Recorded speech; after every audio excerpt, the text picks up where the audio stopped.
प्यारे बच्चों, हमने विकारी शब्द, संज्ञा, सर्वनाम, विशेषण, क्रिया व अविकारी शब्द, क्रिया विशेषण, संबंध बोधक, समुच्चय बोधक, विस्मयादि बोधक एवं निपात पूर्ण कर लिए हैं। अब हम पद परिचय के उदाहरण करेंगे। वह छात्र बहुत चतुर है। तो बच्चों, यहाँ पर पहले हम वह का पद परिचय देंगे, तत्पश्चात हम छात्र का पद परिचय देंगे, उसके बाद हम बहुत का परिचय देंगे, इसके बाद हम चतुर का वह का पद परिचय देंगे। तो वह बच्चों, आपको पता है कि जो वह होता है हमारा, वह अन्य पुरुषवाचक सर्वनाम होता है तथा यह वह हमारा निश्चयवाचक सर्वनाम भी होता है। लेकिन बच्चों, मैंने आपको बता रखा है कि जो सर्वनाम संज्ञा से पहले उसके संकेत के रूप में आए वह हमारा सार्वनामिक विशेषण होता है। तो बच्चों, वह छात्र में छात्र हमारा संज्ञा शब्द है, उससे पहले वह सर्वनाम का प्रयोग हुआ है, यानी कि संज्ञा से पहले वह सर्वनाम प्रयोग जब होता है तो वह कौन सा विशेषण होता है? सार्वनामिक विशेषण। क्योंकि मैंने आपको सार्वनामिक विशेषण की परिभाषा में बताया था कि जो सर्वनाम संज्ञा से पहले उसके संकेत के रूप में आए उसे सार्वनामिक विशेषण कहते हैं। तो यहाँ पर जो छात्र है वो संज्ञा शब्द है, वह हमारा सर्वनाम है। यह सर्वनाम संज्ञा से पहले उसके संकेत के रूप में आया है कि वह छात्र, इसलिए वह सार्वनामिक विशेषण है। तो बच्चों, वह छात्र, अब छात्र है तो यहाँ ये क्या होगा? लिंग के अनुसार पुल्लिंग हो गया, स्त्रीलिंग। तो छात्र है तो ये पुल्लिंग है। वह छात्र, छात्र कितने छात्र हैं? एक छात्र के लिए प्रयोग हुआ है, इसलिए यहाँ पर ये एक वचन होगा। उसी प्रकार छात्र, जो हमारा छात्र है, अब हमें छात्र का पद परिचय देना है। अगर मैं किसी छात्र का नाम लेता हूं, यहाँ पर किसी छात्र का नाम होता तो वह व्यक्तिवाचक संज्ञा होता, लेकिन यहाँ पर जो छात्र हैं वो संपूर्ण जाति का बोध करा रहे हैं, तो इसलिए यहाँ पर यह जातिवाचक संज्ञा होगा। तो बच्चों, छात्र पुल्लिंग हो गया, स्त्रीलिंग होगा? छात्र पुल्लिंग होगा। यहाँ पर इस वाक्य में छात्र एक वचन है या बहुवचन है? इस वाक्य में छात्र एक वचन है तथा इस वाक्य में छात्र क्या है? कर्ता कारक के रूप में प्रयोग हुआ है। तो यहाँ पर जो चतुर कौन है? छात्र। तो इसलिए छात्र इस वाक्य में क्या है? कर्ता कारक। इसी प्रकार बहुत, मैंने आपको बताया था कि जो शब्द विशेषण की विशेषता को बताते हैं उसे हम पर विशेषण कहते हैं। तो बच्चों, आपको पता, जो चतुर है वह क्या है? विशेषण। तो विशेषण की विशेषता किसने बताई? बहुत ने बताई है। अगर मैं कहता कि वह छात्र चतुर है तो इसमें जो चतुर है वो क्या है? विशेषण है। और मैंने लिखा यहाँ पर बहुत, तो बहुत क्या है? पर विशेषण है, क्योंकि इसने चतुर विशेषण की विशेषता बताई है। जो विशेषण, जो शब्द विशेषण की विशेषता को बताते हैं उसे पर विशेषण कहते हैं। तो इसलिए यहाँ पर जो बहुत होगा वो क्या है? पर विशेषण है। इसने चतुर विशेषण की विशेषता को बताया है। तो जो हमारा है वो अकर्मक क्रिया होगा। वह छात्र बहुत चतुर क्या है? तो बच्चों, क्रिया से पहले मैंने क्या लगाकर प्रश्न किया? कोई उत्तर नहीं मिला, अतः है हमारा अकर्मक क्रिया है। तो ये जो है ये हमारा छात्र के लिए प्रयोग हुआ है, इसलिए ये है पुल्लिंग होगा।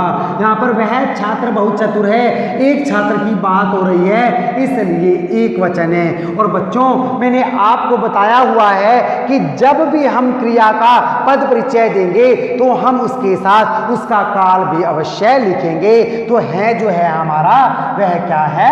वर्तमान काल है। अगर यहाँ था होता तो ये भूतकाल हो जाता। इसी प्रकार अगला है हमारा, काला घोड़ा धीरे चलता है। तो पहले मैं आपको काला का पद परिचय बताता हूं। तो जो ये काला है इसने घोड़ा की विशेषता को प्रकट किया है। तो जो काला है, मैंने आपको बताया कि जो शब्द संज्ञा या सर्वनाम के गुण, दोष, रंग, रूप, आकार को बताते हैं वह हमारा गुणवाचक विशेषण होता है। तो बच्चों यहाँ पर जो घोड़ा है हमारा संज्ञा शब्द है, तो घोड़े के रंग को बताया गया है काला, तो इसलिए हमारा काला क्या होगा, गुणवाचक विशेषण। इस वाक्य में काला घोड़ा धीरे चलता है, जो ये काला घोड़ा है वो हमारा क्या है, पुल्लिंग है। अगर यहाँ घोड़ी होता तो ये हमारा स्त्रीलिंग होता, तो अब घोड़ा है तो ये पुल्लिंग है। तो काला घोड़ा धीरे चलता है, तो इस वाक्य में जो काला घोड़ा है कितने घोड़े हैं, एक, तो इसलिए क्या है, एक वचन। और जब भी आप विशेषण लिखते हैं, विशेषण बताते हैं, तो आपको उस विशेषण का विशेष्य भी अवश्य लिखना होता है। तो यहाँ पर जब काला विशेषण है तो काला ने घोड़ा की विशेषता को बताया है, अतः जो घोड़ा है वो हमारा विशेष्य होगा। तो बच्चों जब भी आप विशेषण बताएंगे तो उसका विशेष्य भी आप अवश्य लिखेंगे। इसी प्रकार अब हमें घोड़ा का पद परिचय देना है। घोड़ा संपूर्ण जाति का बोध करा रहा है, अतः घोड़ा क्या हुआ, जातिवाचक संज्ञा। वाक्य में घोड़ा क्या है, पुल्लिंग है, घोड़ा क्या है, एक वचन है, तथा वाक्य के अनुसार यह क्या है, कर्ता कारक है, यही काम करने वाला है, इसके बारे में ही बताया गया है। इसके पश्चात है धीरे। तो बच्चों धीरे हमारा रीतिवाचक क्रिया विशेषण है। मैंने आपको बता रखा है कि जो शब्द क्रिया के होने के ढंग के बारे में बताएं वह हमारा रीतिवाचक क्रिया विशेषण होता है। चलना हमारा क्रिया है और चलने का यहाँ वाक्य में ढंग क्या है, धीरे चल रहा है, अतः धीरे क्या होगा, हमारा रीतिवाचक क्रिया विशेषण होगा। इसी प्रकार चलता है, काला घोड़ा धीरे क्या चलता है। बच्चों आपको कोई भी उत्तर नहीं मिल रहा है, काला घोड़ा धीरे क्या चलता है, उत्तर नहीं है, इसलिए चलता है हमारा अकर्मक क्रिया है। चलता है हमारा एक वचन होगा, क्योंकि अगर यहाँ चलते हैं होता तो ये बहुवचन होता।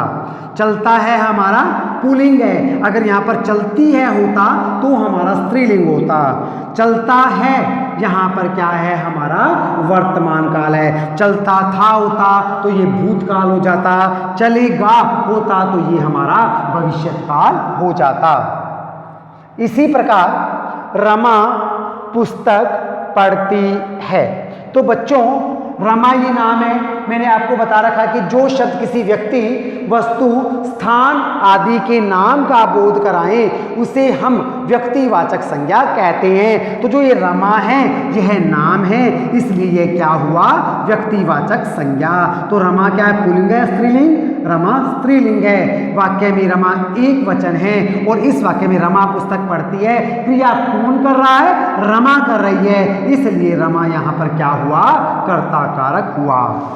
पुस्तक, पुस्तक हमारा क्या है बच्चों, जातिवाचक संज्ञा, क्योंकि यह संपूर्ण जाति का बोध करा रहा है। अगर यहाँ पर पुस्तक का नाम होता तो ये व्यक्तिवाचक संज्ञा हो जाता, लेकिन अब पुस्तक ने तो पूरी जाति का बोध कराया है, अतः यह जातिवाचक संज्ञा है। पुस्तक पुल्लिंग है, स्त्रीलिंग है। बच्चों अगर आपको ये पता लगाना है कि वो शब्द पुल्लिंग है या स्त्रीलिंग है, उसके लिए आप क्या करेंगे, आप उस शब्द को लेंगे, उसे कर्ता बनाकर उसका एक वाक्य बना देंगे, तो आपको पता चल जाएगा कि यह पुल्लिंग है या स्त्रीलिंग है। जैसे पुस्तक का हमें पता लगाना है कि यह पुल्लिंग है या स्त्रीलिंग है, तो हम क्या करेंगे, पुस्तक का एक वाक्य बना देंगे, पुस्तक को कर्ता के रूप में लेंगे। पुस्तक बहुत बड़ी है, पुस्तक बहुत पतली है, पुस्तक बहुत छोटी है। अब छोटी है, बड़ी है, मोटी है, तो ये स्त्रीलिंग है ना, तो इसलिए बच्चों पुस्तक हमारा क्या हुआ,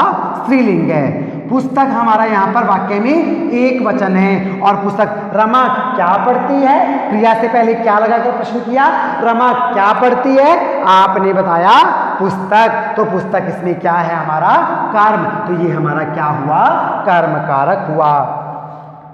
पढ़ती है। अब पढ़ती है में हमें बच्चों क्रिया बतानी है, तो रमा क्या पढ़ती है, उत्तर क्या मिला, पुस्तक। और जब उत्तर मिल जाए, वाक्य में आपको कर्म मिल जाए, तो वह क्या होगा, सकर्मक क्रिया होगी। पढ़ती है, अगर यहाँ पढ़ता है होता तो ये पुल्लिंग होता, पढ़ती है स्त्रीलिंग, पढ़ती है एक वचन। और अगर जब हम क्रिया बताते हैं तो उसका काल भी बताते हैं, तो पढ़ती है तो ये क्या होगा, वर्तमान काल होगा।